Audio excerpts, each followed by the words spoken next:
আজকের ভিডিওতে আমি আপনাদের বলবো কিভাবে আপনি এইরকম ভিডিও তৈরি করতে পারবেন, তাও আবার একটা ছবি আপলোড করে।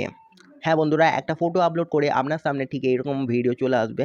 তো এটি করার জন্য আপনাকে একটা অ্যাপ ডাউনলোড করতে হবে। অ্যাপটার নাম হচ্ছে পিক্সভার্স ওয়েবসাইট। ওয়েবসাইটেও যেতে পারেন, আবার পিক্সভার্স এআই একটা প্লে স্টোরে অ্যাপ পাওয়া যাচ্ছে। ওই অ্যাপটা আপনি ডাউনলোড করে নেবেন প্লে স্টোর থেকে। তো আমি এখানে প্লে স্টোর থেকে ওই অ্যাপ ডাউনলোড করে নিয়েছি। তারপর আপনাকে টেক্সট টু ইমেজ এই সেকশনে যেতে হবে। সেকশনে ক্লিক করার পর আপনাকে ছবি আপলোড করতে হবে। আপলোড করার পর আপনি এই ছবিটিতে কী করতে চান সেটি আপনাকে লিখতে হবে। তো আমি এই ছবিটিতে একটা সানগ্লাস পরাতে চাই এবং একটা হাতে ঘড়ি পরাতে চাই। তো আমি ঠিক ওইরকম একটা প্রম্পট লিখে দিয়েছি। আর আমার সামনে ভিডিওটি চলে এসেছে, দেখতে পাচ্ছেন অ্যানিমেট হয়ে। এটা কিন্তু ফটো, কোনো ভিডিও না। ফটোটিকে অ্যানিমেট করেছে, প্লাস সানগ্লাস পরাচ্ছে, প্লাস একটা হাতে ঘড়ি পরাচ্ছে। ঠিক আছে? এছাড়াও এখানে অনেকগুলো টেমপ্লেট আছে। তো আমি ঠিক এই টেমপ্লেটটি ব্যবহার করছি।